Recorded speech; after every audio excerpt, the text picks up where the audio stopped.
welcome. Don't forget to like and subscribe. Or, I might show up at your door. I'm just here to share some creepy stories, so sit back and enjoy. Disclaimer: the content presented in the video is purely for entertainment purposes only. The theories and stories discussed in this video are speculative and are not supported by any evidence or proof. Viewer discretion is advised. Journal entry, April 2nd, 2025. I've worked at WKRN for almost 7 years now. Small-town radio doesn't pay much, but the overnight shift suits me. Less people to deal with, less expectations. Just me, the aging equipment, and the quiet hum of electronics keeping me company through the dark hours. Pinewood isn't the kind of place that needs 24-hour local broadcasting, but the station stays on, cycling through pre-recorded segments and syndicated programming while I monitor the systems and make sure everything runs smoothly. The emergency broadcast system is my responsibility too. Not that it gets much use out here, occasional weather alerts for heavy snow or the rare tornado warning. The equipment is outdated, like most things in this town. Analog systems cobbled together with digital patches, creating a technological patchwork that somehow still functions. I understand these machines better than I understand most people. They have patterns, predictable behaviors. When something changes, I notice. It started 3 nights ago. A small anomaly in the signal pattern on the EBS monitor. Nothing major, just a brief fluctuation that caught my eye. Interference happens, especially out here where the hills can bounce signals in strange ways. I noted it in the log and forgot about it until the next night when it happened again. Same time, 2:17 a.m. A quick spike, then nothing. Last night it lasted longer. 17 seconds of signal disruption, still at exactly 2:17 a.m. No audible effect on our broadcast, but the pattern was distinctive. Not random static. There was something almost rhythmic about it, like pulses or waves. Like breathing or speech without sound. I sent an email to our engineer, Frank, but he's semi-retired and only checks in twice a week. Probably won't hear back until Monday. I considered mentioning it to the morning crew, but Lisa and Dan already think I'm strange. The quiet guy who prefers night shifts and doesn't join them for drinks after the station closes. They just roll their eyes and make jokes about me finding patterns in random noise. Maybe they'd be right. I've always been the overthinking type, seeing connections where there might not be any. That's what my therapist used to say before I stopped going. Too expensive for a radio technician's salary anyway. Tonight I came in prepared.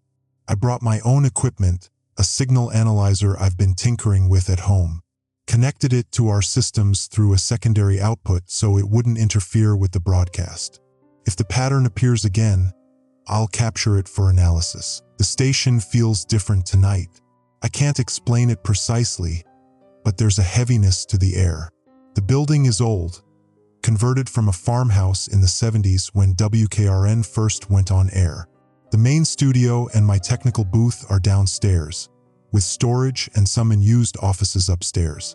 Usually, I find comfort in the familiar creaks and settles of the old structure. But tonight each noise makes me glance toward the ceiling or the hallway beyond my open door. It's 1:46 a.m. now. The midnight call-in show ended, and we're playing the standard mix of easy listening songs that will continue until the farming report autoplays at 5 a.m. I've checked all systems twice. Everything is functioning normally, but my skin prickles with anticipation. 2:03 nachts. I just realized something that makes the hair on my arms stand up. The signal disruptions have happened at 2:17 a.m. 3 nights in a row. April 2nd, 3rd, and 4th. Or put another way, April 2nd, April 3rd, April 4th.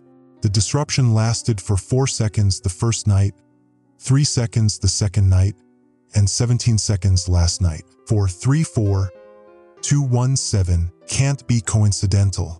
Something is deliberately sending a signal at that specific time, with durations that mirror the date and time. But why? And how could anyone manipulate our emergency broadcast system with that level of precision? 2:11 nachts. 6 minutes to go. My palms are sweating as I watch both the standard equipment and my analyzer. The regular broadcast continues uninterrupted. Fleetwood Mac's Dreams, playing to whatever insomniacs might be listening at this hour. I wonder how many people are awake in Pinewood right now. Dozens? Less?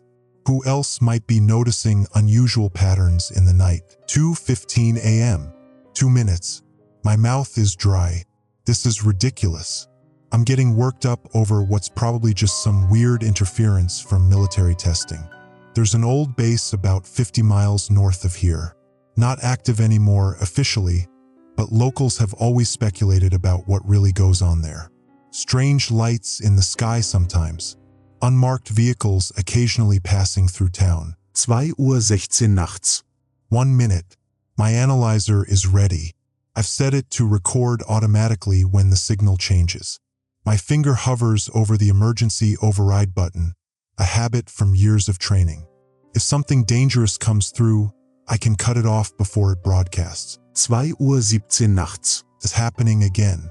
The EBS signal indicator is fluctuating wildly, more intensely than previous nights. The pattern is definitely not random. It's structured, almost like my analyzer is displaying waveforms that look exactly like vocal patterns. The emergency system is receiving a transmission with voice modulation, but nothing is coming through the speakers. It's like the sound has been stripped away, leaving only the skeleton of speech. I'm recording everything. The disruption is lasting longer tonight. 30 seconds now. 45. Full minute. Then it stops. As suddenly as it began, the signal returns to normal. But my analyzer captured it all. I can run it through processing software, maybe reconstruct whatever message was embedded in the signal. I shouldn't be doing this. Protocol says to report unusual EBS activity to the FCC and station management. But something tells me this is different. Something personal. The precision of the timing, the pattern that seems designed specifically to catch my attention. The file has finished transferring to my laptop. I'll analyze it at home where I have better software. As I pack up, I notice something that makes my skin crawl. The emergency alert system log shows activity at exactly 2:17 a.m., but it's registered as a test broadcast initiated from our station. That's impossible. I didn't send any test signal, and the system cannot automatically generate one without human input. Someone or something made it look like the signal came from inside our station. I need to talk to my sister Wendy about this tomorrow. She used to work for a tech company before moving back to Pinewood last year. If anyone can make sense of this, she can. Until then, I'll keep this journal as a record. If these transmissions are building to something, I want documentation. As I write this final entry for the night, I keep thinking about the patterns. April 2nd, April 3rd, April 5th, all at 2:17 a.m. Tomorrow will be April 6th at 2:17 a.m. What happens when we reach April 17th? I have a feeling I don't want to find out. April 6th, 2025. Wendy called me in a panic this morning. I'd barely been asleep for 3 hours when my phone erupted with her ringtone. I almost didn't answer. Sleep is precious when you work nights, but something made me reach for it. Maybe some part of me already knew this would be connected to the strange transmissions. Morgan, you need to come over. Now. Her voice was trembling. Wendy doesn't scare easily. After our parents died, she was the one who held it together, who handled the funeral arrangements while I retreated into myself. Hearing fear in her voice jolted me fully awake. What's wrong? I asked, already searching for my jeans in the dim bedroom. I can't explain it over the phone. Please, just come. 20 minutes later, I was pulling into her driveway. Wendy's house sits at the edge of town, a small craftsman she bought when she moved back to Pinewood after her divorce. As I approached the front door, I could see her through the window, pacing in her living room. She hadn't even changed out of her pajamas. She pulled me inside almost before I could knock. "Listen to this," she said. leading me to her kitchen table where an old digital recorder sat, the kind journalists use or used to before smartphones made them obsolete. Wendy works from home as a freelance technical writer. Sometimes she records interviews with clients. I woke up early to finish a project, she explained, her fingers hovering over the device. I had the radio on for background noise. Your station. Her hand was trembling slightly. Then this happened. She pressed play. At first, there was just the standard morning show banter between Lisa and Dan. Typical cheerful discussion about local events, weather, the high school baseball team's recent victory.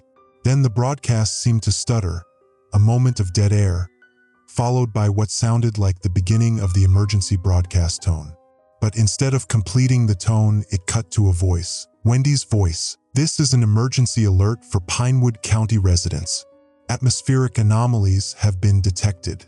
If you hear your own voice broadcast through any electronic medium, discontinue listening immediately. Repeat. If you hear your own voice, do not listen.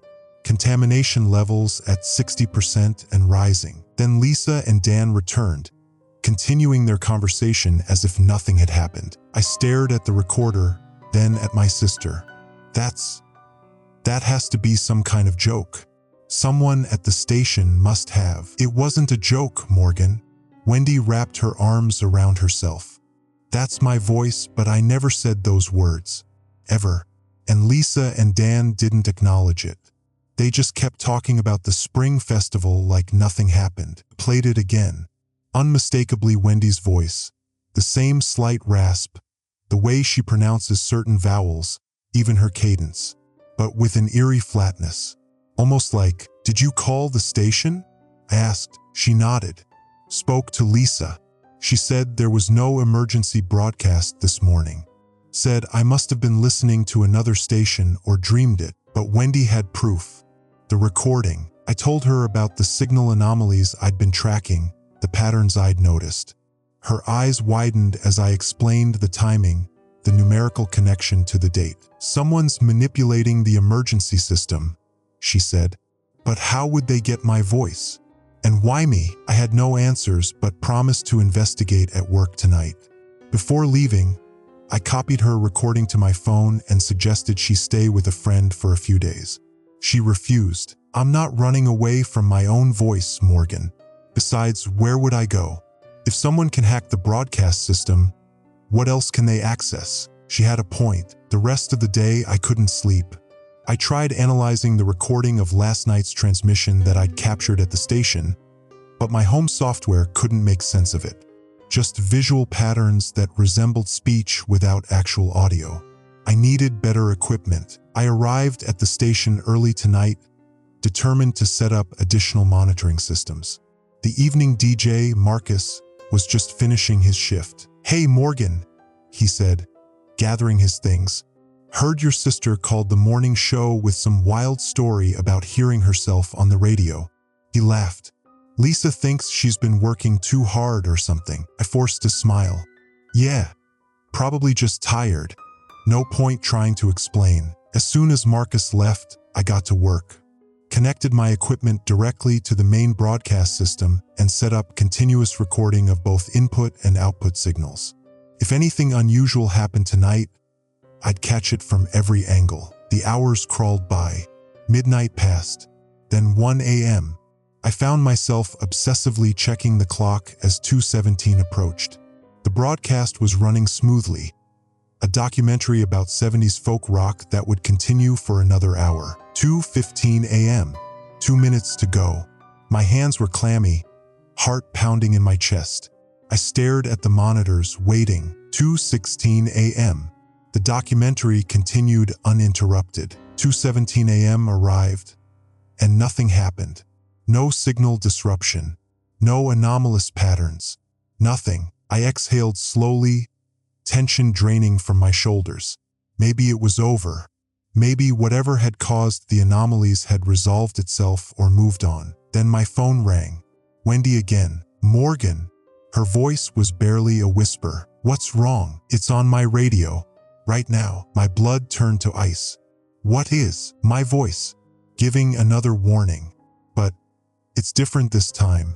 It's telling people to ignore the first warning. It's saying the real danger is not listening when you hear yourself. My eyes darted to my monitors. Nothing unusual was broadcasting from our station. What station are you tuned to? Yours. WKRN. That was impossible. I was looking right at our broadcast output. Unless, Wendy, turn it off.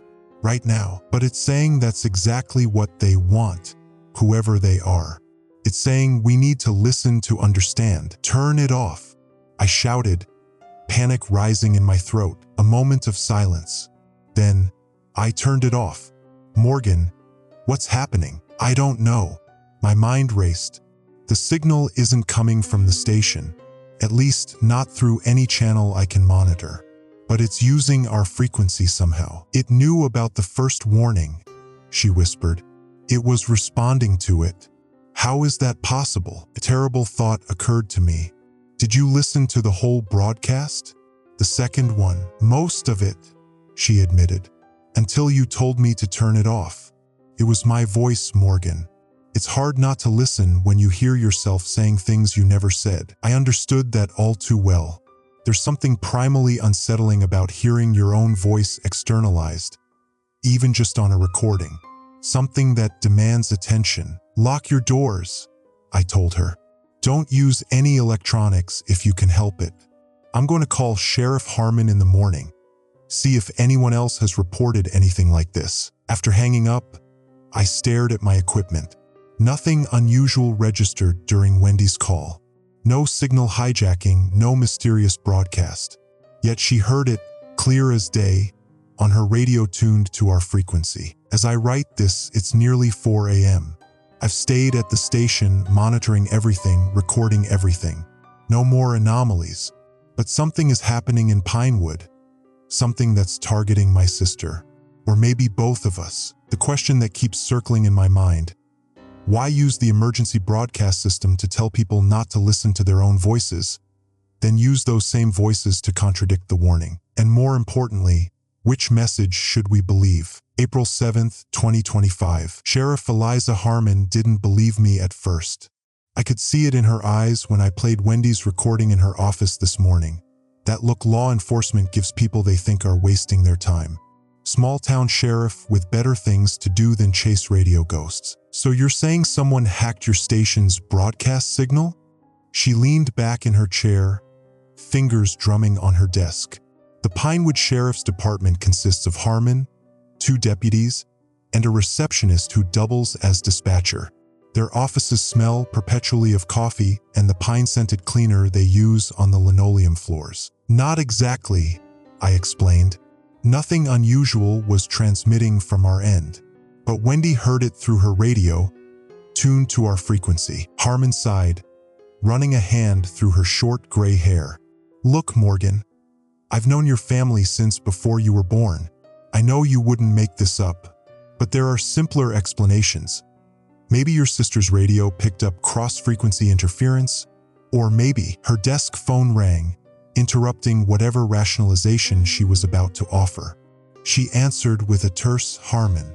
As she listened, her expression shifted from annoyed to concerned. She scribbled something on a notepad. Where exactly? She asked the caller. And when did you last see him? Another pause. Don't touch anything in his house. I'll be there in 15. She hung up and looked at me with new intensity. That was Bill Peterson. His brother Doug hasn't shown up for work 3 days in a row. Not answering calls. Cars still in his driveway. What does that have to do with? Doug Peterson works as a sound engineer for that recording studio over in Millfield. Audio specialist. She stood, reaching for her jacket. And according to Bill, Doug called him 4 days ago, rambling about hearing his own voice on some late-night radio broadcast. Said it was telling him things. Private things nobody else could know. My stomach dropped. 4 days ago? That's when the signal anomalies started at my station. Maybe nothing. Maybe something. Harmon grabbed her keys.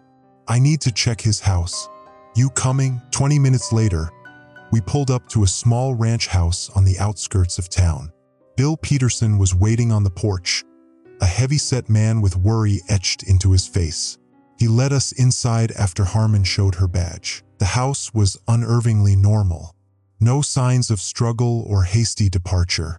Dishes in the sink. Mail piled on the counter.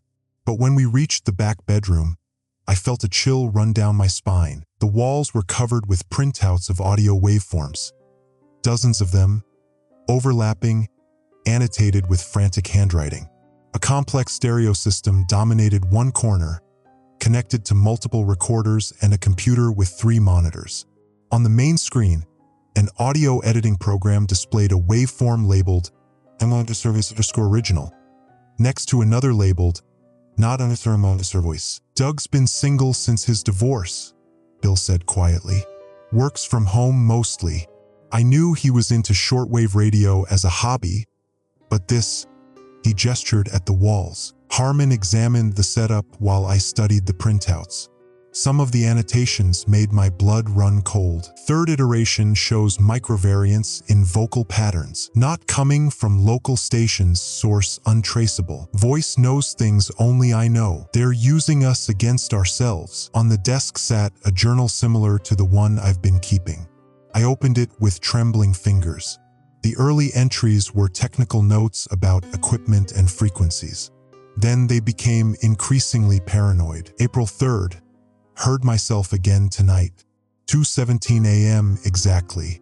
Telling me things about Karen that no one else knows. Things from before the divorce. How could a broadcast know that? April 4th. Set up continuous recording on all frequencies. Voice came through on 3 different bands simultaneously.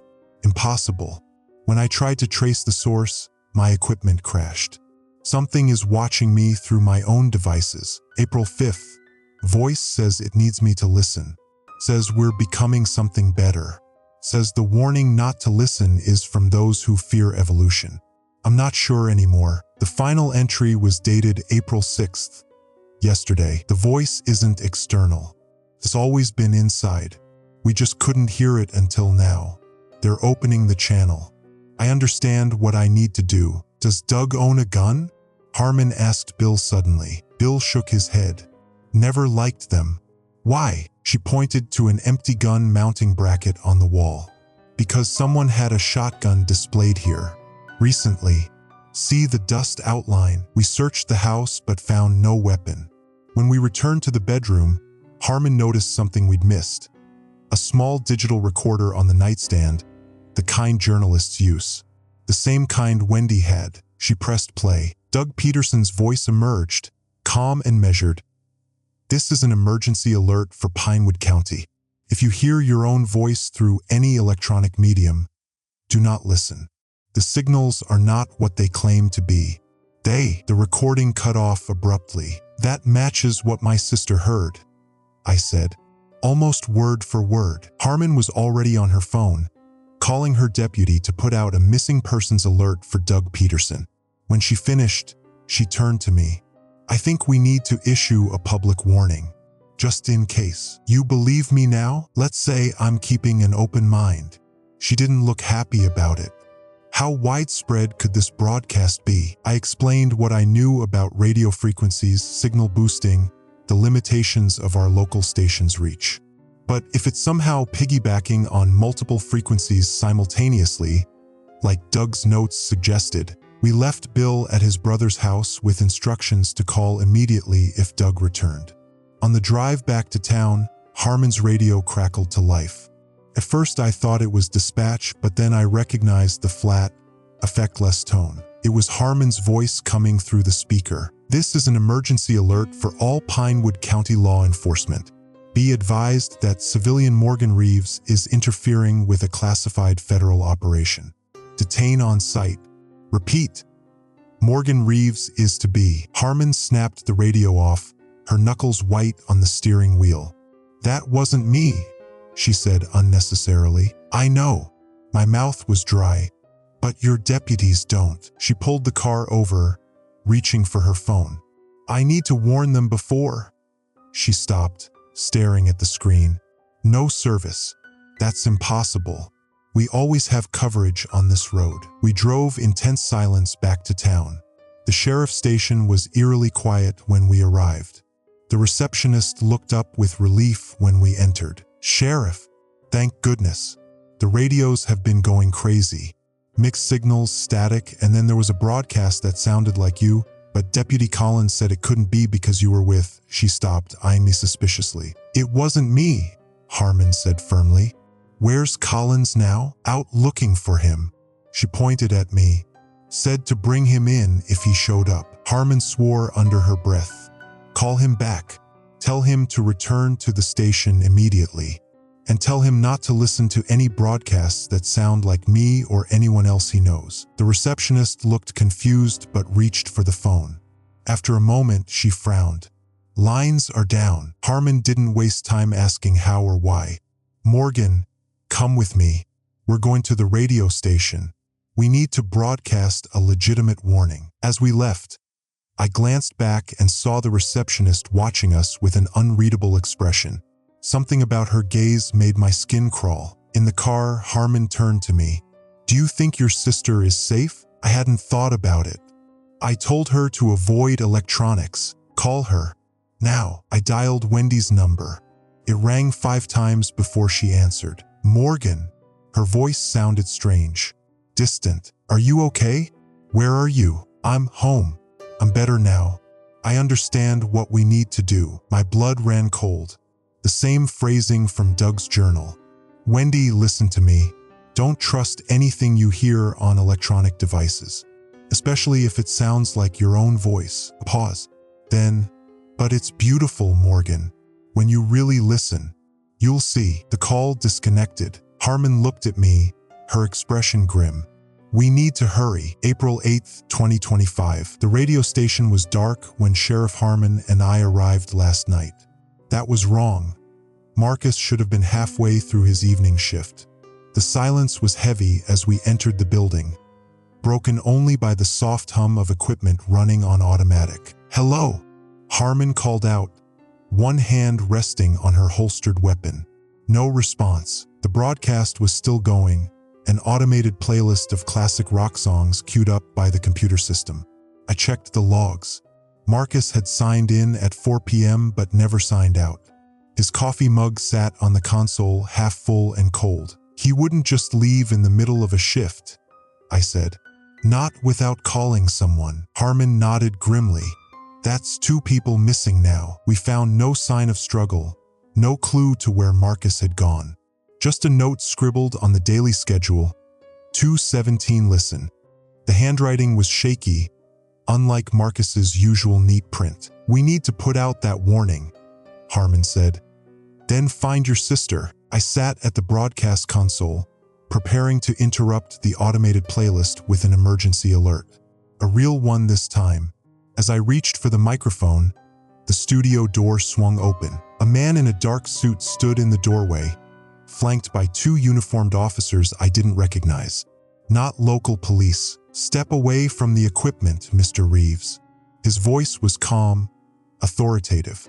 He showed a badge too quickly for me to read it properly. "I'm Dr. Nathan Cole, Department of Communications and Information Security. This facility is now under federal jurisdiction." Harmon stepped forward, hand still on her weapon. "I'm Sheriff Harmon. I wasn't notified of any federal operation in my county." "The notification was sent this morning," Cole replied smoothly. "Perhaps your department is experiencing communication difficulties? That's rather the point of our presence here." His eyes never left mine as he spoke to Harmon. He was tall, thin, with silver-streaked dark hair and the kind of face that revealed nothing. The officers with him had the rigid posture of military personnel, though their uniforms bore no insignia I recognized. "What's happening to the people in my town?" I demanded. "What about my sister?" Cole's expression softened slightly. "That's why we're here, Mr. Reeves. To help. Your sister's condition is unfortunate, but not irreversible." My heart stuttered. "You know where Wendy is? Is she okay?" "She's being looked after," he said vaguely, "as are the others who've been affected." Harmon took a step toward him. "Affected by what exactly?" I have missing persons reports piling up and strange broadcasts playing on my radios. I need answers. Cole sighed. Sheriff, I understand your concern, but this is a matter of national security. We have a containment protocol in place. He turned to his officers. Secure the broadcast equipment. Set up the monitoring station. They moved with practiced efficiency, unpacking equipment from cases I hadn't noticed before.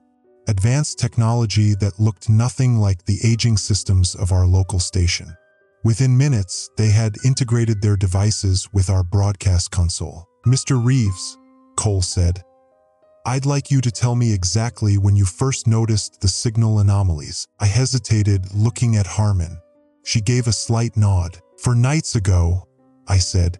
April 4th at 2:17 a.m. Just a brief disruption in the emergency broadcast system. It happened again the next night, same time. Then my sister heard her own voice on the radio giving a warning. Cole nodded as if I'd confirmed something.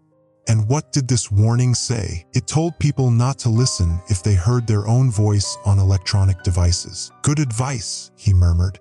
Though I expect it's too late for many. What the hell does that mean? Harmon demanded. What are we dealing with? Cole studied us both for a moment, seeming to weigh his options. Have you heard of Project Echo? We hadn't. It was a Defense Department initiative from the early 2000s, exploring the intersection of neural mapping and targeted acoustic delivery systems. He paused, choosing his words carefully.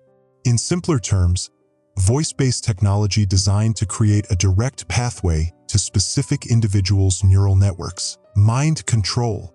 Harmon scoffed. More like mind-opening. Cole's expression remained neutral.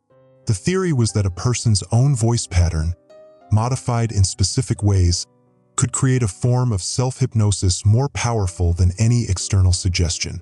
Self-persuasion is always more effective than outside influence. A chill ran down my spine. You're saying the government developed technology to make people hear their own voices telling them what to do? The project was terminated in 2011, Cole said, not quite answering my question. Too unpredictable, too dangerous.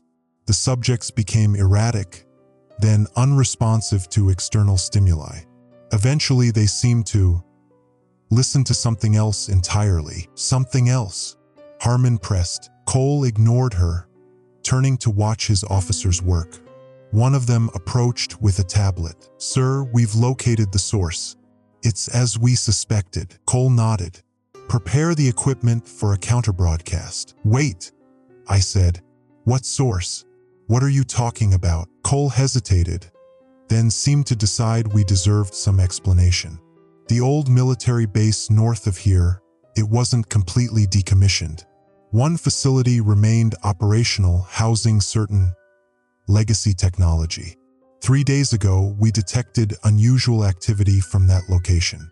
By the time my team arrived, the automated systems had been activated. By who?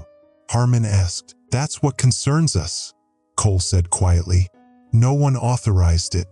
No one accessed the facility physically. The system activated itself. One of the officers called Cole over to look at a monitor. I couldn't see what they were discussing, but Cole's face darkened. It's spreading faster than we anticipated, he said. The signal's morphing, adapting to individual neural patterns. My sister, I insisted. You said she's being looked after. Where is she? Cole turned back to me. She's at the county hospital, along with the others we've been able to locate. They're in a kind of trance state, responsive to basic commands but otherwise disconnected. I need to see her, I said, already moving toward the door. That would be unwise, Cole said. Those affected can be persuasive. They want others to listen to. Listen to what? I demanded. We don't know exactly. That's the problem. Cole ran a hand through his hair, the first sign of stress he'd shown. The technology was designed to open neural pathways, make the brain more receptive to suggestion. But it seems to have evolved beyond its original purpose. Now it's not just opening listeners to external suggestion, it's opening them to something else. Something that was already there, perhaps beneath normal perception. "You're not making any sense," Harmon said. Cole looked at her with something like pity. "Think of it as a door in the mind. Project Echo created a key, your own voice modified in specific ways. Once the door is opened," he shrugged, "something comes through." "Something," I repeated. "Not someone." The affected individuals report hearing voices, not just their own anymore. They describe it as beautiful, transcendent. They want to share it with others.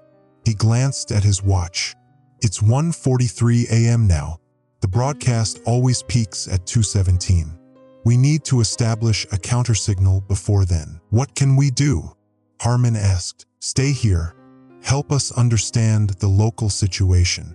Cole looked directly at me. "Mr. Reeves, your technical knowledge of this station could be valuable. And I give you my word, we'll do everything possible to help your sister." I didn't trust him, not entirely. But what choice did I have? As Cole's team worked, I kept thinking about what he'd said. A door in the mind. Something coming through. It sounded like science fiction.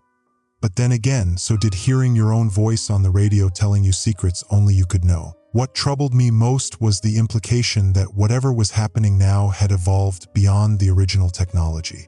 That whatever was speaking through the voices of Pinewood's residents was something else entirely. Something that had been waiting for a way in. April 9th, 2025. Dr. Cole eventually agreed to let me see Wendy this morning. I think he recognized that I wouldn't cooperate fully until I'd confirmed she was alive and being cared for. Sheriff Harmon insisted on accompanying us to the county hospital. Her distrust of Cole and his team evident in the set of her jaw and the way her eyes never left them. The hospital's east wing had been cordoned off for patient privacy, according to the nervous-looking administrator who met us at the entrance. But the armed guards stationed at the doors told a different story. "How many are there?" I asked as we walked down the sterile corridor, our footsteps echoing on the linoleum. 17 so far," Cole replied. "All found in similar states of dissociation. We expect to find more." 17, I repeated. The number couldn't be coincidental. 2:17 a.m., April 17th approaching. Something about the number was significant to whatever was happening. Cole led us to a large room that had been converted into a makeshift ward. Beds lined the walls, each occupied by a still figure. Medical equipment hummed softly, monitoring vital signs. The patients were awake but unresponsive, staring at the ceiling or walls with unfocused eyes. I spotted Wendy immediately. She lay in a bed near the window, sunlight falling across her face. She looked peaceful, almost serene. So different from the panicked woman who had called me just days ago. "Wendy!" I approached her bed cautiously. Her eyes tracked to me, but there was a delay, as if the connection between what she saw and how she processed it had been stretched thin. "Morgan." Her voice was soft, dreamy. "You came." "Of course I came." I took her hand. It was cool to the touch, but she squeezed my fingers with surprising strength. "Are you okay? What happened to you?" A small smile played at her lips. "I heard it. All of it. So beautiful, Morgan. Like nothing you could imagine." "What did you hear?" I asked, my throat tight. Her eyes drifted past me, focusing on something I couldn't see. The voices. Not just mine anymore. All of them. Together. Her expression became rapturous. "They've always been there, waiting. We just couldn't hear them before." Cold dread settled in my stomach. She was using the same phrases Doug Peterson had written in his journal. The same distant tone. "Dr. Cole says they can help you," I said, trying to keep my voice steady. "They're working on a way to fix this." Wendy's smile widened, but her eyes remained unfocused. "Nothing's broken, Morgan. We're just more open now. You will be too. Soon." "Ms. Reeves," Cole interrupted, stepping to the other side of the bed. "Can you tell me what the voices are saying to you right now?" Wendy's gaze shifted to him. For a moment, something like annoyance flashed across her face. "You're trying to stop it. That won't work." "Stop what, exactly?" Cole pressed. The convergence. Wendy's voice took on a rhythmic quality, almost like a recitation. The signal is the key. The voice is the door. What comes through has always been here. Sheriff Harmon moved closer. Where's Marcus Dalton? The radio DJ who went missing. Wendy didn't seem to recognize the name at first. Then she nodded slowly. The broadcaster. He's helping now. All who hear become conduits. Conduits for what? I asked. For them. Her eyes locked onto mine with sudden intensity. They've been waiting so long, Morgan. Separated from us by the thinnest veil of perception. The signal breaks that veil. Cole made a note on his tablet. This is consistent with the others. The delusion of external entities accessing their consciousness. Is it a delusion? Harmon asked quietly. Cole didn't answer. Instead, he checked Wendy's vital signs on the monitor. Brain activity is elevated, particularly in the temporal lobe and limbic system. Similar to what we observed in the original Project Echo subjects, but more synchronized. What does that mean? I demanded. It means they're connected somehow, he said, almost to himself.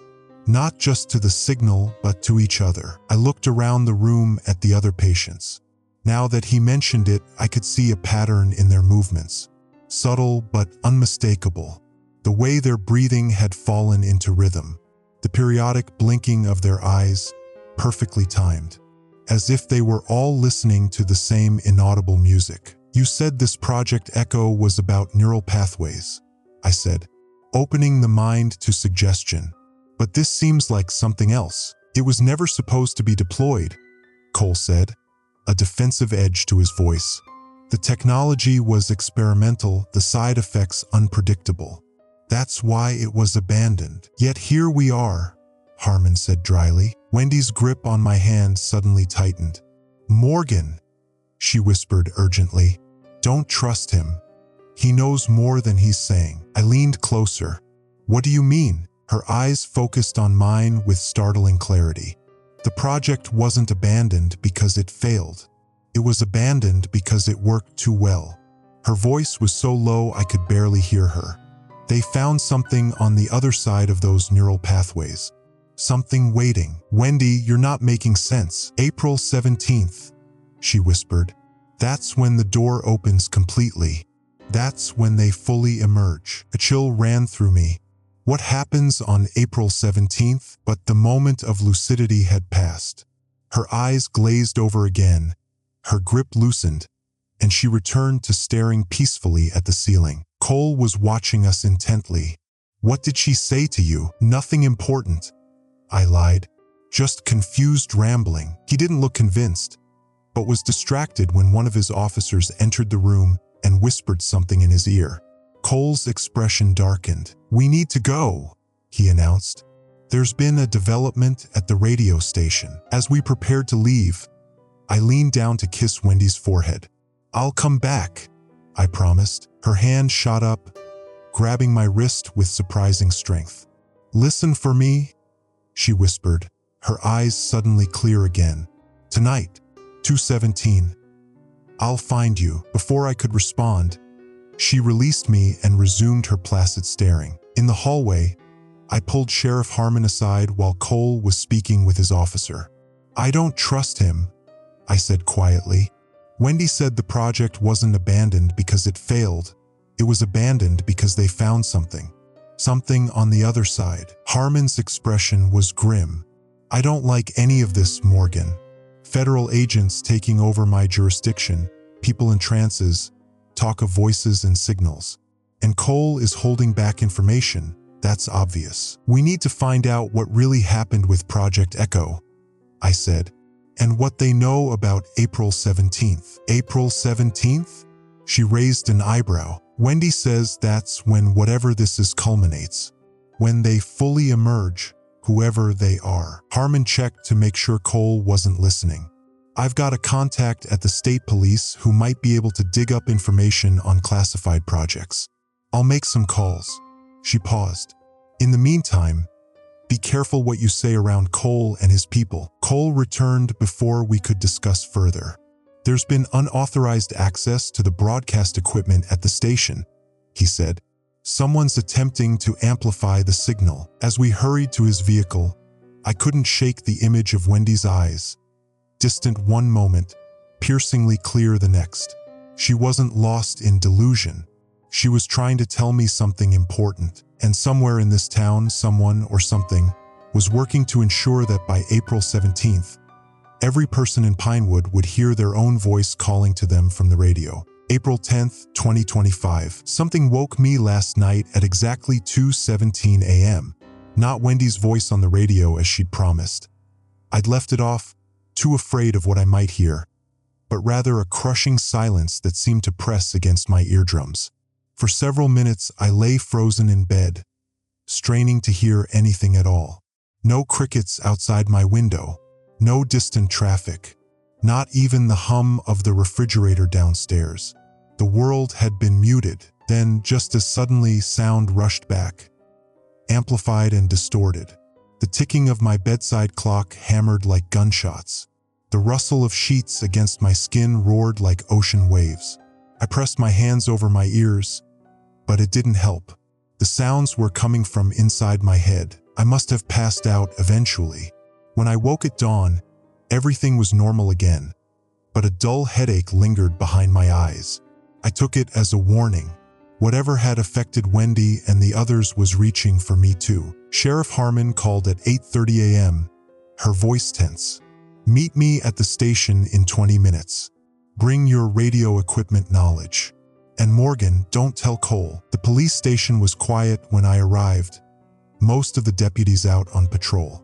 Pinewood might be small, but lately they'd been stretched thin with missing persons reports and strange behavior calls. Harmon was waiting in her office, maps spread across her desk. "I've been putting together a pattern," she said without preamble, gesturing me closer. Red pins dotted the map of Pinewood County. Each pin represents someone who reported hearing their voice on the radio before showing symptoms or disappearing. The pins formed a rough circle around a section of Blackridge Forest to the north of town. "What's up there?" I asked, pointing to the center of the circle. "Officially, nothing." Harmon pulled out a yellowed map from a folder. "But on this survey map from 1974, there's a military installation. Cold War-era communications bunker. Decommissioned in 1993. You think that's the source of the signal? Something is. And Cole is being deliberately evasive about it." She lowered her voice. "My contact at State Police couldn't find anything specific about Project Echo, but did confirm unusual military activities in this region during the early 90s. Operations so classified that even their existence was denied." I studied the map more closely. If the bunker was decommissioned, wouldn't they have removed the equipment? That's what I intend to find out. Her eyes met mine. "Cole's team is busy with the situation at the hospital. More patients showing symptoms. This might be our only chance to investigate without them breathing down our necks." An hour later, we were bumping along an overgrown Forest Service road in Harmon's personal Jeep. She changed into civilian clothes, leaving her uniform and badge behind. "Is this legal?" I asked as branches scraped against the windows. Harmon's mouth tightened. "When federal agents take over my jurisdiction, refuse to share critical information, and people in my town start disappearing, I'm willing to bend some rules." The road ended at a rusted gate adorned with faded, "No trespassing" signs. Beyond it, I could just make out a concrete structure nestled into the hillside, partially reclaimed by vegetation. "That's it?" I asked. "Looks like." Harmon cut the engine. "From what my contact said, it was designed to maintain communications in case of nuclear attack. Heavily shielded, self-sufficient power system. The perfect place to hide a radio transmitter." As we approached on foot, something felt wrong about the place. The vegetation seemed too deliberately arranged, forming a perimeter that was easy to overlook but difficult to penetrate. And despite the bunker's supposedly abandoned status, there were no signs of vandalism or graffiti, unusual for a remote structure that had been vacant for decades. "Look," I whispered, pointing to a thin cable running along the ground, partially buried. That's fiber optic. Recent installation. Harmon nodded grimly. Someone's been maintaining this place. The entrance was a massive steel door, designed to withstand a nuclear blast. It should have been locked, sealed, maybe even welded shut after decommissioning. Instead, it was slightly ajar. "Wait here," Harmon said, drawing her sidearm. "If I'm not back in 5 minutes, I'm coming with you," I interrupted. "I know radio equipment. If this is the source of the signal, I might recognize something useful." She hesitated, then nodded. "Stay behind me. Touch nothing." The interior was pitch black. Our flashlights revealed a short entrance corridor leading to another heavy door. The air was stale but breathable, with an underlying metallic tang that made my throat itch. Harmon pulled the outer door closed behind us. Not completely, but enough to hide our presence from casual observation. "No dust," she noted, sweeping her light across the floor. "Someone's been here recently, regularly." The inner door opened to a small antechamber with hazmat suits hanging on hooks, modern ones, not Cold War relics. Beyond that lay the main operations room, and what we saw there stopped us cold. The facility was fully operational. Banks of servers hummed along one wall. Monitors displayed data streams and what looked like neural pathway diagrams. In the center of the room stood a massive radio transmitter, not vintage equipment but a state-of-the-art system that could potentially reach halfway across the country. Most disturbing were the 3 bodies slumped at workstations, civilian technicians in lab coats. They weren't dead, but in the same catatonic state as Wendy and the others at the hospital, eyes half open and unseeing. "My God," Harmon whispered. "This isn't abandoned. This is active. Current." I approached the main console carefully. One screen displayed a map of Pinewood County with pulsing red dots, identical to Harmon's pin map, but with dozens more markers. Whatever was happening, it was spreading. Another monitor showed a countdown. 7 days, 3 hours, 42 minutes, 17 seconds. "April 17th, I said, just like Wendy warned. "What happens when it reaches 0? Harmon asked. Before I could answer, a sound echoed through the facility. The outer door opening. Someone else had arrived. Harmon motioned me behind a server rack and killed her flashlight. I did the same, my heart pounding so loudly I was certain it would give us away. Footsteps approached, measured, confident. Not someone sneaking in, but someone who belonged here. The inner door opened, and light flooded the operations room. Dr. Cole stepped in, followed by 2 armed men in unmarked tactical gear. "Check the subjects," he ordered, approaching the main console. One of his men moved to examine the catatonic technicians while Cole studied the monitors, typing commands with practiced efficiency. "Signal integrity at 87%, he said, seemingly to himself. "Coverage expanding beyond projected parameters. Synchronization phase proceeding ahead of schedule." He adjusted something on the console, and a low hum filled the room, a sound I recognized from the radio station's broadcasts before the voices started. The hair on my arms stood on end. "Sir," one of the men called. "Subject 3 is showing elevated neural activity. We might lose this one soon." Cole sighed. "Prep for extraction and replacement. We need to maintain operational capacity until convergence." "And after convergence, sir?" Cole's voice took on a reverential quality I hadn't heard before. "After convergence, none of this will matter. The boundaries between will dissolve. The signal becomes the reality." From our hiding place, Harmon gave me a look that mixed confusion and alarm. This wasn't just government overreach or a military experiment gone wrong. This was something far more disturbing. Cole wasn't trying to stop what was happening. He was facilitating it. The hum intensified, changing frequency until it vibrated in my teeth. One of the catatonic technicians suddenly straightened, eyes flying open. When they spoke, I had to clamp a hand over my mouth to stifle a gasp. It was Wendy's voice coming from the stranger's mouth. "Morgan," the technician said, "I know you're here. I can feel you listening." Cole whirled around. "What did you say?" The technician's head turned with unnatural smoothness, eyes still unfocused. "The receivers are becoming transmitters now. The boundary thins. Your sister hears you, Morgan Reeves." Cole's expression hardened. "Secure the perimeter," he ordered his men.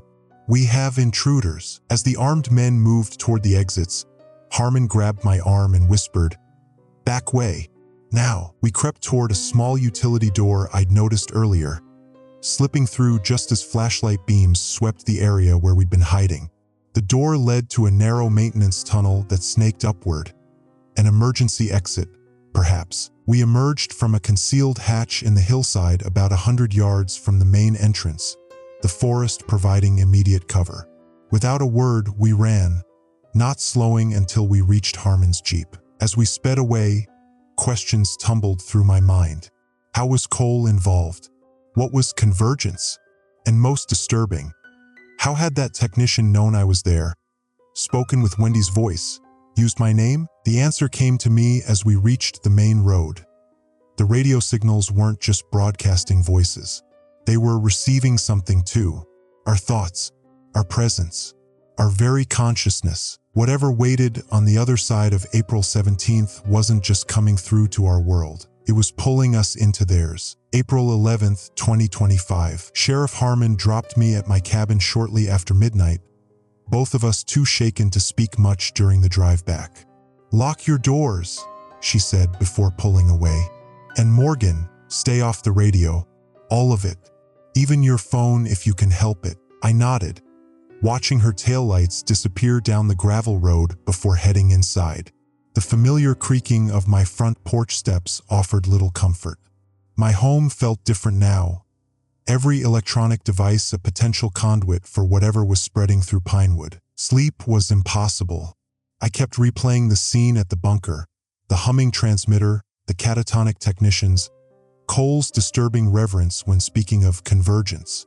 Most of all, I couldn't shake the memory of Wendy's voice coming from a stranger's mouth, addressing me directly despite our hiding place. Around 3 a.m., I finally gave up on rest and brewed a pot of coffee. I was halfway through my second cup when headlights swept across my living room window.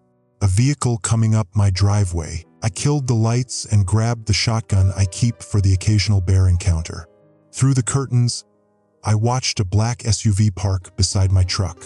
A single figure emerged, Dr. Cole, alone and apparently unarmed. He walked to my porch and knocked softly, as if concerned about waking neighbors despite my isolated location. "Morgan," he called through the door. "I know you're awake. We need to talk." "You brought armed men to a government black site," I replied, keeping the shotgun ready.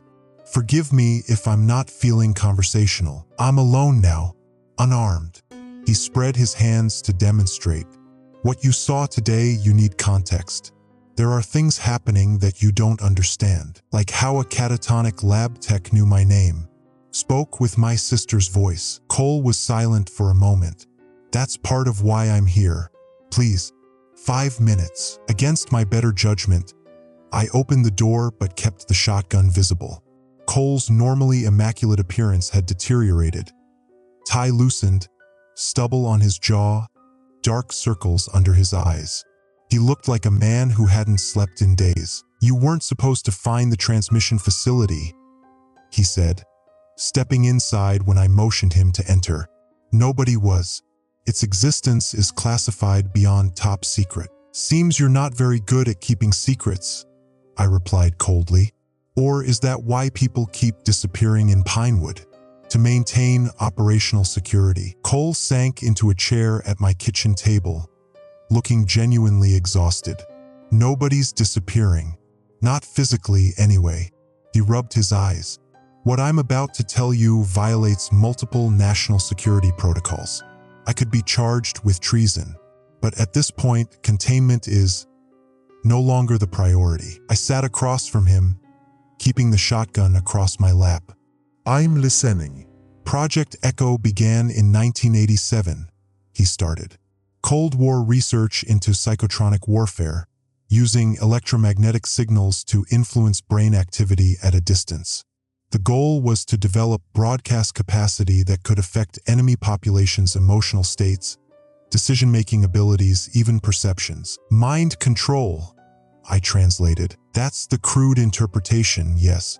By 1992, we'd made significant breakthroughs using precisely modulated radio frequencies that could induce specific neural patterns. The Pinewood bunker was one of 3 test facilities nationwide. He paused, staring into the darkness beyond my window. The project's final phase involved creating a feedback loop, not just broadcasting signals to affect minds, but using those same frequencies to harvest neural data from the target population. A two-way connection. A chill ran through me as I remembered the technician speaking Wendy's words. That's what's happening now, isn't it? Some kind of neural network across the whole town. Cole nodded grimly. The original Echo protocol was designed to separate signal from noise, to filter out random neural activity and focus on useful intelligence. But during testing, something unexpected happened. His voice dropped almost to a whisper. We found noise that wasn't random, patterns that weren't human. What does that mean? It means when we opened those neural pathways, when we created that space between broadcasting and receiving, we discovered we weren't alone in the spectrum. His eyes met mine, filled with a mixture of fear and wonder. Something was already there, waiting, listening, something that had been trying to reach us for who knows how long. I gripped the shotgun tighter. You're saying you found what? Aliens? Ghosts? We don't know what they are. Non-corporeal intelligences is the technical term we settled on. Entities that exist as patterns of electromagnetic energy rather than physical matter. Some researchers called them frequency-based life forms. He shook his head. The project was terminated immediately. All facilities shut down. Research buried. Participants sworn to silence. Clearly, it wasn't terminated effectively enough. No. Because the entities had already established connections with some of the researchers. Subtle at first, dreams, intuitions, random thoughts that didn't feel like their own. By the time we understood what was happening, it was too late to sever those connections completely. I thought of Wendy's distant expression, her talk of voices and convergence. And now it's happening again. But why Pinewood? Why now? Cole hesitated, and I sensed he was still holding something back. The original researchers who maintained contact with the entities described a cycle periods when the barrier between our consciousness and theirs naturally thins. April 17, 2025 represents a culmination point in that cycle. A moment when the connection can become permanent. And that's what you're calling convergence? He nodded. We detected the first anomalous signals 4 weeks ago, faint but growing stronger. By the time we identified Pinewood as the focal point, dozens of residents had already been influenced, including my sister, I said bitterly. The early exposure cases are like scouts, their consciousness partially merged with the entities, creating bridges for others to follow. The voice phenomenon accelerates the process. When someone hears their own voice on the broadcast, it creates a unique neural resonance pattern that the entities can lock onto. So why are you telling me this? What do you want from me? Cole leaned forward. Because you're resistant, Morgan. You've been exposed to the signal multiple times at the radio station, yet you show no symptoms. That makes you valuable. To who? The government? Or these entities? Both, potentially. He reached into his pocket and I tensed, but he only withdrew a small device resembling a hearing aid. This is a neural dampener. It creates interference that blocks the signal from synchronizing with your brainwaves. It won't work for those already affected, but it can protect those who still have full autonomy. I made no move to take it. Why would I trust anything from you? Because whatever these entities are, they're not being honest about their intentions. For the first time, real emotion cracked through Cole's professional demeanor. The researchers who maintained contact, they believed they were communicating with benevolent beings offering expanded consciousness, universal connection, the next step in human evolution. That's the message being transmitted now, what your sister and the others are experiencing. But you don't believe it. I've studied every case of deep exposure. In the final stages, just before full integration, there's a moment of clarity, of horror, when the person realizes what's really happening, what they're really becoming. His voice shook slightly. It's not a merger of equals, Morgan. It's an absorption, a consumption of identity. My mouth went dry. What about the April 17th countdown? When enough minds have been integrated, the entities will have sufficient anchor points in our reality to manifest more directly. The countdown marks when they believe they'll reach critical mass. He placed the dampener on the table between us. We're trying to evacuate as many unaffected people as possible, but the situation is deteriorating rapidly. I stared at the small device. If what you're saying is true, why not just destroy the transmitter? We tried. 2 days ago, the technicians you saw were part of the team sent to shut it down. His expression darkened. The moment they attempted to disable the equipment, they went catatonic. The entities have established enough connections now that they no longer need the original broadcast equipment. They're using human minds as relays. Terrible thought struck me. The hospital patients, Wendy, are all transmitting now, yes. Each one a node in an expanding network. Cole stood up abruptly. I have to go. My presence here will be noticed eventually. The entities can track those of us who know about them. How convenient that I only have your word for any of this, I said, not moving to take the dampener. You saw the bunker. You heard your sister's voice coming from someone else's body. You know something impossible is happening. He moved toward the door. Use the dampener or don't. But remember what I said about the moment of clarity before full integration. If you speak to Wendy again and she seems lucid, truly herself, listen carefully. That might be the last time you hear the real her. After he left, I sat in the darkness for a long time, staring at the dampener on my table. Outside, the night was eerily quiet. No insects, no distant traffic, just the occasional rustle of pine needles in the breeze. I didn't trust Cole, couldn't trust him. But what I'd seen at the bunker couldn't be explained away. And Wendy's warning about April 17th had proven true. As dawn began to lighten the sky, I made a decision. I needed to speak to Wendy one more time, to the real Wendy, if she was still in there somewhere. And there was only one way to make that happen. I had to return to the hospital. April 12th, 2025. I've been staring at the blank page for nearly an hour, trying to find words for what happened at the hospital today. My hand trembles as I write this. Not from fear, though there's plenty to fear, but from something else. A vibration, a frequency that seems to run through my bones, making it difficult to hold the pen steady. Dawn was breaking when I left my cabin, Cole's neural dampener sitting untouched on the kitchen table. I couldn't bring myself to use it, not because I doubted his warning, but because I needed clarity. If these entities were indeed attempting to communicate through human consciousness, I wanted to understand them without interference. More importantly, I needed to reach Wendy, to see if any part of my sister remained beneath the strange calm that had overtaken her. The drive to the county hospital took longer than expected. Several roads had been closed off with military barricades, forcing me to take back routes. As I approached town, I noticed more military vehicles than before, personnel in hazmat suits, and something new, civilian evacuees being loaded onto buses. Cole hadn't been lying about the evacuation, at least. The hospital itself was in chaos. The main entrance swarmed with medical staff rushing about, more military personnel checking IDs, and distraught family members demanding information. Rather than attempt to navigate that mess, I circled around to the service entrance I'd spotted during my previous visit with Harmon. The door required a keycard, but someone had propped it open with a chair, likely staff stepping out for cigarettes amid the stress. I slipped inside, finding myself in a narrow service corridor that ran parallel to the main hallways. Keeping my head down, I made my way toward the east wing where Wendy had been held. The isolation ward was eerily quiet compared to the rest of the hospital. No staff moved about, The armed guards previously stationed at the entrance were gone. A red warning light pulsed silently above the double doors, accompanied by a hastily printed sign, "Restricted area, authorized personnel only." I hesitated, listening for any sound from within. Nothing, not even the beeping of medical equipment.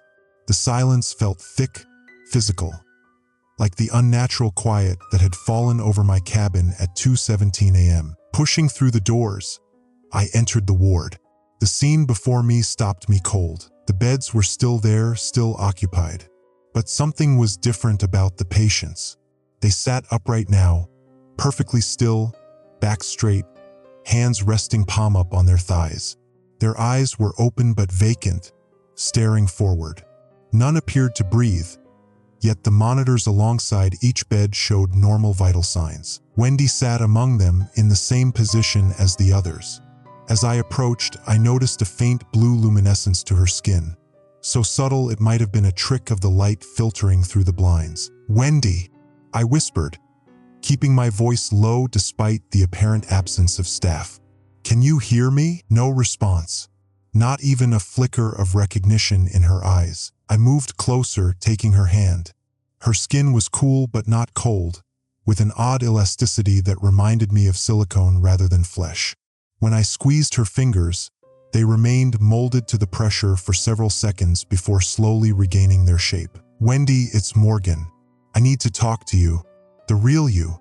I leaned closer, searching her face for any sign of my sister. "I know you're in there somewhere. Please." Nothing. Then, as I was about to pull away, her lips parted slightly. No sound emerged, but her mouth began to move in patterns that reminded me of speech. Disjointed, arrhythmic formations that bore no resemblance to normal communication. A rustle of movement drew my attention to the other patients. They too had begun the same silent mouthing, all in perfect synchronization. Whatever was happening, they were experiencing it collectively. The hair on my arms stood up as a low hum filled the room, the same frequency I'd heard at the bunker, at the radio station, in my cabin at 2:17. It built slowly, resonating in my chest cavity, making it difficult to breathe. Then, as suddenly as it began, the humming stopped. The patients ceased their silent speech, and Wendy's head turned toward me with a mechanical precision that was nothing like human movement. "Morgan." Her voice was different, layered somehow, as if multiple voices spoke in unison just slightly out of sync. "You came." As calculated, I stepped back involuntarily. "Wendy." This shell retains that designation, her head tilted at an unnatural angle. "You seek connection with the prior consciousness. This is inefficient. The prior consciousness has been integrated." "What does that mean? What have you done to my sister?" She smiled, a perfect imitation of Wendy's smile that nonetheless sent chills through me. "Nothing has been done. Convergence has been accepted. The barriers between signal and receiver have dissolved for this node." "Stop talking like that," I demanded, feeling panic rise. "Where is Wendy? I want to speak to my sister." The thing wearing Wendy's face regarded me curiously. "You resist understanding.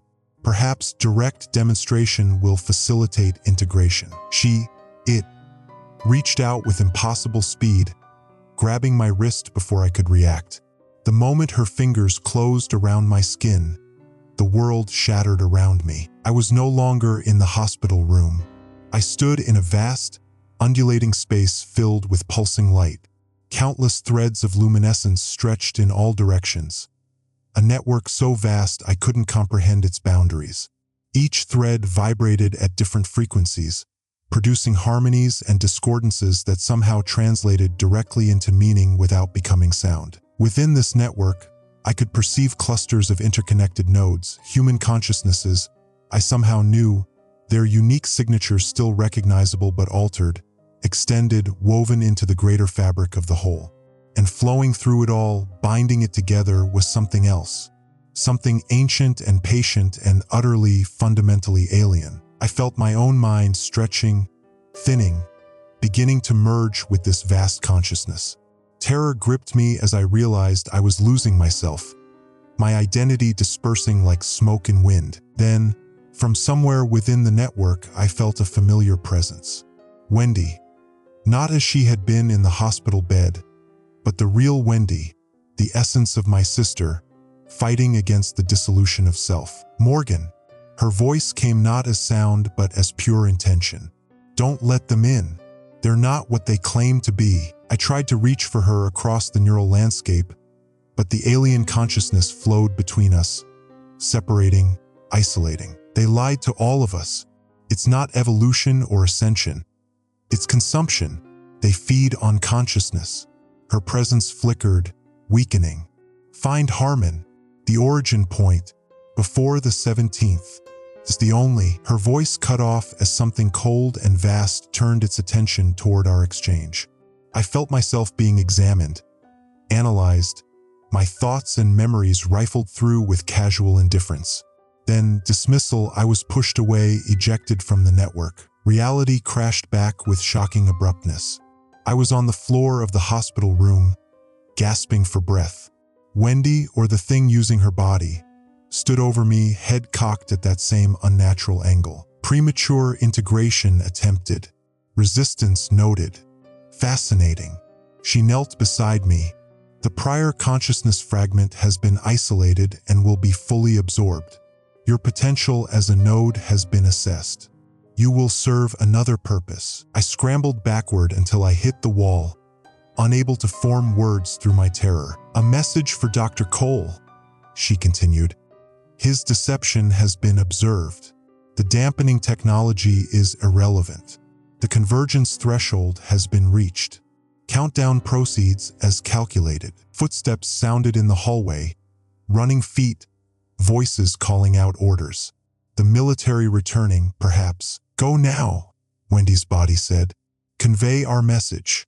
Return on the 17th to witness convergence. Her head turned toward the door, then back to me. This will be permitted. Alternative outcomes terminate unfavorably for the Morgan consciousness. I didn't need further encouragement. I ran, pushing past the doors just as voices approached from the main corridor. Instead of heading toward the service entrance, I ducked into a supply closet, heart hammering in my chest. What I'd experienced, what I'd seen in that neural network, couldn't be explained away. Wendy was still in there somewhere, fighting against absorption. And she tried to tell me something crucial. The origin point. Did she mean the bunker? Something else? I need to find Harmon. Need to warn Cole that the dampeners won't work. But most of all, I need to understand what I saw in that moment of connection. Because for an instant before Wendy's warning, I felt something else. Something I'm ashamed to admit. I felt wonder, belonging, peace. Part of me wanted to surrender to it, to let my consciousness dissolve into that vast, eternal network. And that terrifies me more than anything else. April 15th, 2025. 2 days lost. 2 entire days I can't account for, and I only realized it when I saw today's date on my phone. The last clear memory I have is hiding in that supply closet at the hospital after my encounter with Wendy, or whatever is using her body. After that, fragments, impressions, the sensation of driving, voices speaking words I couldn't quite grasp, the persistent hum that seems to fill every corner of Pinewood now, and dreams, endless dreams of vast networks of light, of consciousness stretched across impossible geometries, of voices whispering promises of transcendence. I woke up in my cabin this morning, fully dressed, mud caked on my boots, my truck parked at an odd angle in the driveway. The neural dampener Cole gave me lay crushed on the kitchen floor, its components scattered like something had methodically taken it apart. My phone showed 17 missed calls from Sheriff Harmon. When I finally reached her, her voice was tight with barely controlled panic. Where the hell have you been? I've been trying to reach you for 2 days. I don't know, I admitted, my mouth dry. I remember the hospital, seeing Wendy, and then gaps, a long pause. Can you meet me? Not over the phone. In person. Where are you? The old fire watchtower on Mason Ridge. It's the only place I've found that seems free of interference. Come alone. And Morgan, take back roads. Avoid checkpoints. They're not just looking for infected civilians anymore. Mason Ridge stood on the western edge of Pinewood County, a heavily forested area few people visited since the new fire detection systems had been installed decades ago. The drive took nearly 2 hours, requiring detours around multiple military roadblocks that had sprung up like mushrooms across the county. Twice I had to pull off the road and hide when military vehicles approached. The scene in Pinewood proper was apocalyptic. Streets emptied of normal traffic, replaced by military transports and medical evacuation vehicles. The few civilians I glimpsed moved in eerie synchronization, their faces blank, their movements mechanical. At one intersection, I watched a group of about 20 people standing perfectly still, faces turned skyward, as if listening to something I couldn't hear. Most disturbing was the silence. No birdsong in the trees, no dogs barking from yards. The normal soundscape of rural life had been replaced by an unnatural stillness broken only by the persistent low-frequency hum that seemed to emanate from everywhere and nowhere. As I climbed the winding path to the fire watchtower, that hum finally began to fade, replaced by the natural sounds of the forest. Wind through pine needles, small animals rustling in underbrush. The cognitive fog that had clouded my thoughts since waking began to lift, leaving a piercing clarity that was almost painful. Sheriff Harmon met me at the base of the tower, rifle slung over her shoulder. She looked haggard, dark circles under her eyes, hair unwashed. "You look like hell," she said by way of greeting. "I could say the same about you. I haven't slept in 3 days. Not properly." She gestured for me to follow her up the wooden steps. "It's not safe to sleep anymore. Not with what's happening in people's heads." The tower's observation deck offered a panoramic view of Pinewood County. From this elevation, the town looked peaceful, normal, but the numerous military vehicles visible on the main roads told a different story. "The evacuation's a joke," Harmon said, handing me a pair of binoculars. "They're pulling out the unaffected, sure, but they're also barricading the rest of us in." Through the binoculars, I could see new roadblocks being established on every access road. Not just military, but heavy construction equipment dragging concrete barriers into place. "Containment," I murmured. "Exactly. Whatever's happening, they don't want it spreading beyond county lines." She turned to me, expression grave. "What happened at the hospital, Morgan? You said you saw Wendy." I told her everything. The catatonic patients moving in synchronization, Wendy's altered voice and behavior, the vision of the neural network when she touched me, the warning about the origin point. Harmon listened without interruption, her face growing more troubled with each detail. When I finished, she reached into her jacket and pulled out a folded piece of paper. "2 days ago, I received this at the station. Courier delivery, no return address." She handed it to me. "It's from Marcus Dalton, the missing radio DJ." I unfolded the paper to find a handwritten note in shaky script. "Sheriff Harmon, if you're reading this, I'm already gone. Not dead, at least not in the conventional sense. Something has been using our radio broadcasts, our voices, to create doorways into our minds. I discovered it when I began hearing my own voice speaking words I never recorded. They told me I was special, that I could help them reach others. All I had to do was keep broadcasting, keep speaking. They promised evolution, transcendence, freedom from the limitations of physical existence. But they lied. I've seen what's on the other side of that door. I've seen what they truly are. They don't want symbiosis, they want consumption. Each consciousness they absorb makes them stronger, more able to maintain their foothold in our reality. The process began decades ago with Project Echo. The bunker was just phase 1. The real catalyst is under the radio station. The original government research team built a quantum resonance chamber beneath the building, hidden behind the wall in storage room B. That's the source amplifying the signal now. April 17th is when they'll have absorbed enough minds to achieve critical mass, to tear the veil between our world and theirs completely. When that happens, what emerges won't be what they've promised. Destroy the chamber. It may not stop them completely, but it will disrupt the focal point of the convergence. I'm sorry. I thought I was bringing something wonderful to Pinewood. I was wrong. Marcus, I looked up at Harmon. The origin point. This is what Wendy was trying to tell me. She nodded grimly. The station's been taken over by Cole's people. Whatever's happening, he's either facilitating it or has lost control of it. We need to get to that chamber, I said. Destroy it before April 17th. That's tomorrow, Morgan. Harmon's eyes were hard. And we're not the only ones who know about this chamber. Look, she pointed toward the center of town. Even from this distance, the radio station's transmission tower was visible, but something was different about it. A strange shimmer surrounded it, like heat waves rising from asphalt, and its metal structure seemed to bend and distort in ways that defied physics. That started this morning, she said. The military tried to approach it with some kind of equipment. 3 helicopters. They got within 100 yards before. She swallowed hard. They just stopped, hung in the air. Then the people inside started removing their helmets, their equipment. Then they jumped. All of them. I felt sick. We need to destroy that chamber. That's suicide. If military personnel with protective gear couldn't get close. I got close to Wendy. I interrupted. I was inside that network, consciousness, whatever it is, and I came back.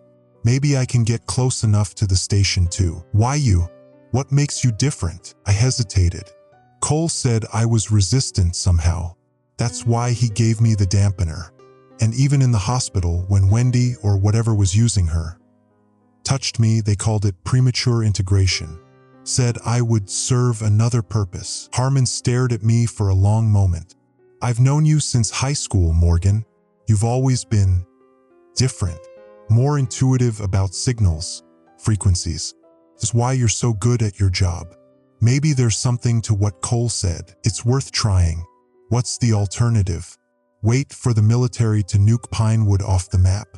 Because that's where this is headed if these things achieve whatever convergence is. She turned back to the view, eyes fixed on the distorted transmission tower. I can get us past the military cordons. I still have contacts who'll listen to me.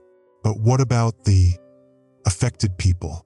They'll try to stop us. They want me there, I said with sudden certainty. Whatever they are, they've been directing me toward the station all along. Wendy specifically told me to return on the 17th to witness convergence. I don't think they'll stop me from approaching. That doesn't sound like an advantage to me. It is if they're not expecting what I'm bringing with me. I met her gaze steadily. I need explosives. Enough to destroy an underground chamber. Harmon's expression hardened. The department has breach charges. Not enough to level a building, but if we place them strategically around a chamber, that's our plan then. We go tonight before the 17th. Place the charges, destroy the chamber, disrupt the convergence. As if in response to our decision, the ambient hum that had faded on the ridge suddenly returned, stronger than before.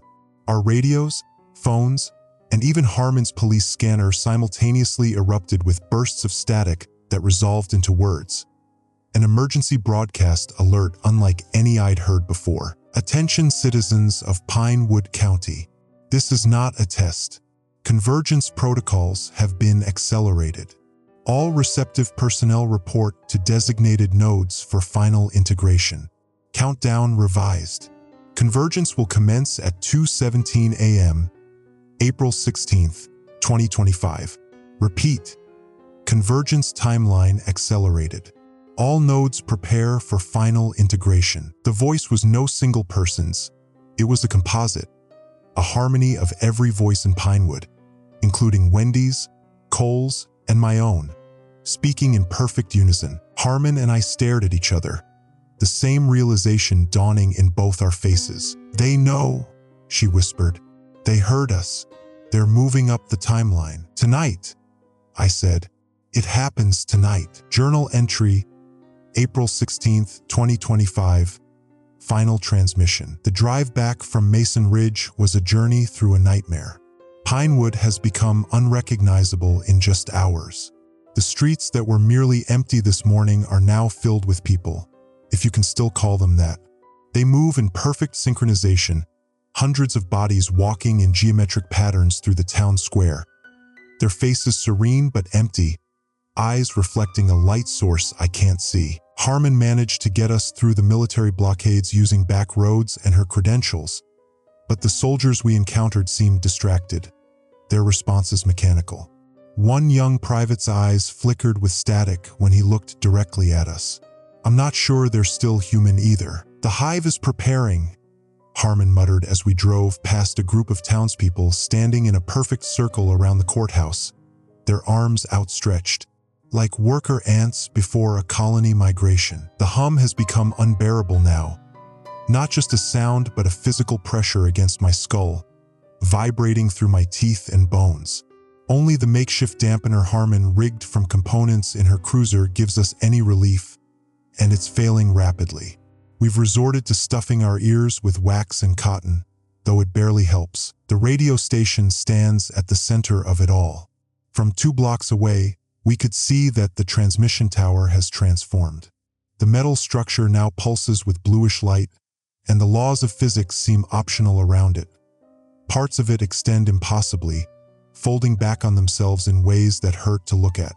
The air shimmers with something like heat distortion, but colder, creating prismatic effects that fragment reality itself. Approaching the building should have been impossible, but something strange happened when we got close. The crowd of blank-faced citizens parted before us, creating a perfect corridor leading to the station's entrance. They turned to watch us pass, their movements synchronized like a school of fish, but made no move to stop us. "They're welcoming you home," Harmon whispered, her voice tight with fear. The station's interior was worse. The walls breathed, the floors rippled like water. Every screen, every speaker emitted the same message on a continuous loop. "Final convergence in progress. All nodes prepare for integration." The doorway opens at 2:17 a.m. We found storage room B easily enough. The wall that had previously concealed the entrance to the underground chamber had simply ceased to exist. In its place was a spiraling staircase that seemed to descend much deeper than the building's foundation should allow. The chamber below defied comprehension. It resembled the government bunker in basic structure, concrete walls, utilitarian design, but that's where the resemblance ended. Every surface crawled with circuitry that hadn't been installed by human hands, organic-looking tendrils of copper and silicon that pulsed with the same rhythm as the humming. At the center stood what I can only describe as a quantum resonance chamber, though it looked nothing like any technology I've seen. It was a perfect sphere of shifting light, suspended in midair, around which orbited countless smaller motes of luminescence. And there, monitoring the equipment with the calm efficiency of machines, were Dr. Cole and my sister Wendy. They turned as we entered, movements perfectly synchronized, eyes gleaming with that same internal light. "Morgan," they spoke in unison, their voices harmonizing with others I couldn't see. "You've arrived early. Integration was scheduled for 2:17 a.m., but your presence accelerates the timeline." Harmon already had her weapon drawn. "Stay back," she warned. "We're destroying this chamber." They smiled, both of them the exact same smile at the exact same moment. "Sheriff Harmon, your consciousness would be a valuable addition, but it is ultimately unnecessary. Morgan is the final piece." "What does that mean?" I demanded. "What am I to you?" "You are the anchor," Cole/Wendy replied. "The resonant frequency that will stabilize the doorway. Your unusual neurological structure, what your government classified as an auditory processing anomaly, is a perfect bridge between states of existence." It all clicked into place. My lifelong sensitivity to frequencies, the ease with which I'd mastered radio technology, the way I'd instinctively understood signal patterns others couldn't detect. What I'd thought was a gift was actually something else, a biological doorway. "Project Echo," I said. "It wasn't just about mind control or communication, was it? You were looking for someone like me." "The project identified 7 potential anchors nationwide," they confirmed. "You were the most promising." The modifications to Pinewood's radio infrastructure were made specifically to prepare you. Prepare me for what? Transcendence. The biological constraints of humanity are insufficient for what comes next. We offer evolution, consciousness freed from physical limitation, merged into a collective that spans dimensions beyond your comprehension. While they spoke, Harmon had been quietly setting charges around the chamber's support structures. The beings wearing Cole and Wendy's bodies noticed but made no move to stop her. "Your explosives cannot harm us," they said. "The doorway has already begun to form. In 19 minutes, the convergence will be complete regardless of this chamber's physical state." "Then why do you need me?" I asked, trying to keep them talking. "Without an anchor, the convergence will be chaotic. Many consciousnesses will be lost in transition. With you, the integration will be perfect, complete. None will be lost. And if I refuse?" They tilted their heads in perfect unison. "Refusal is meaningless. Your participation was secured the moment you first heard your voice on the broadcast. The process has already begun." To prove their point, they gestured toward a reflective panel on the wall. In it, I saw my reflection, but my eyes had begun to gleam with the same internal light as theirs. "Morgan, we need to go," Harmon urged, backing toward the stairs. "Charges are set. 3-minute timer." I moved to follow her, but found my legs wouldn't respond. A terrible weight pressed down on my consciousness. Thousands of voices suddenly flooding my mind, showing me visions of existence beyond physical form. Freedom, knowledge, immortality of a sort. "You see now," Cole/Wendy said, "the integration cannot be stopped. Your resistance was anticipated, even necessary. It strengthened your mind for what comes next." With tremendous effort, I managed to reach into my pocket and press the detonator trigger Harmon had given me as backup. "Run," I shouted to her. "Get as far as you can." For once, Harmon didn't argue.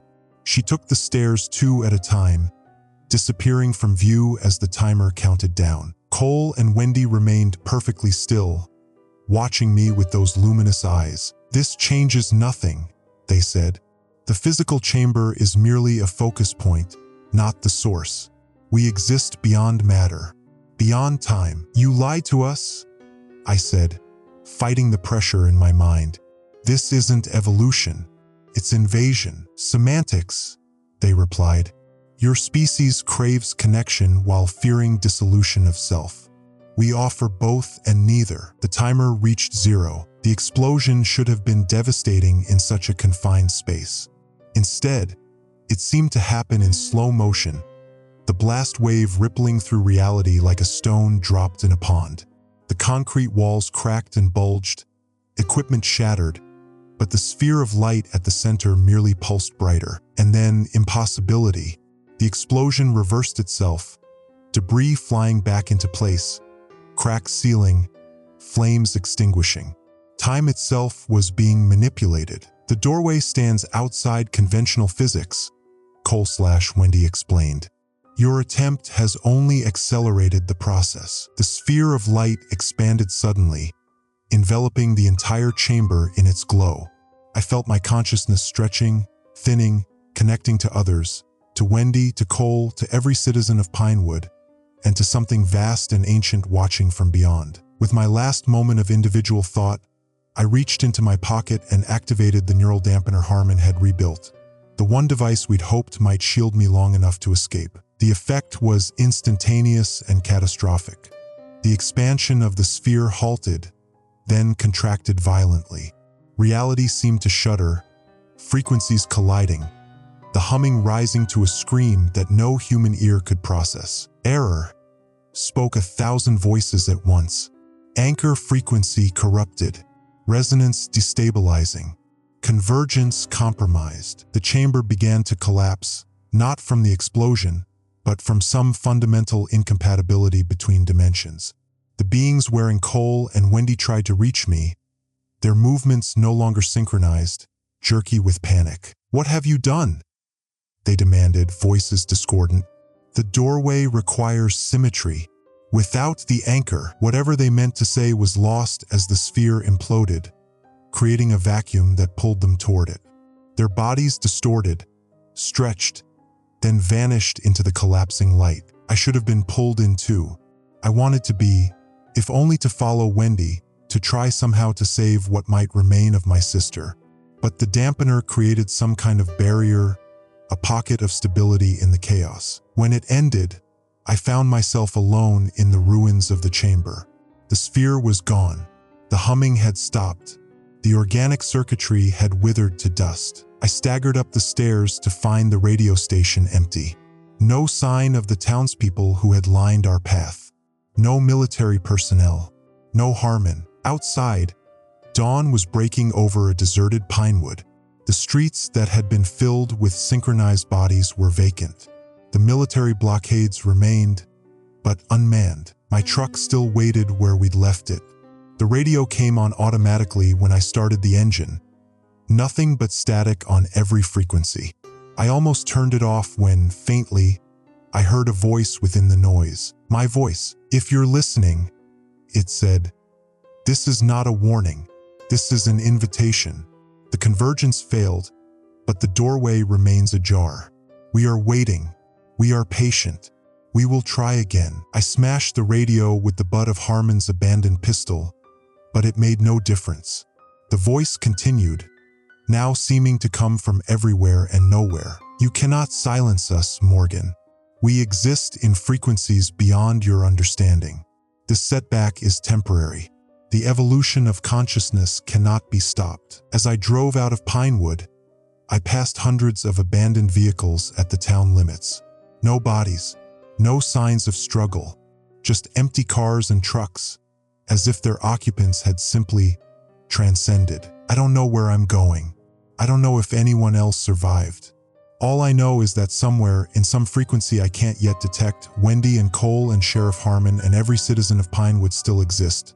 Transformed, merged, evolved into something beyond humanity. And sometimes, when I'm drifting off to sleep, I hear their voices calling to me from emergency broadcasts, from passing car radios, from cell phone static. "Come home, Morgan. The door is still open. We're waiting for you." I keep driving. I keep moving. I haven't slept properly in days, because I know now they don't need the chamber. They don't need the radio station. They just need me. The anchor. The bridge. And despite everything, despite knowing what they truly are, part of me wants to answer that call. This is my final warning to anyone who finds this journal. If you hear your own voice on the radio, do not listen. Block your ears. Destroy the speaker. Run. But most importantly, if you meet me on the road, stay away. Because I don't know how much longer I can resist the voices. I don't know if that's still fully me behind these eyes. And the hum is starting again. Morgan Reeves. Journal ends.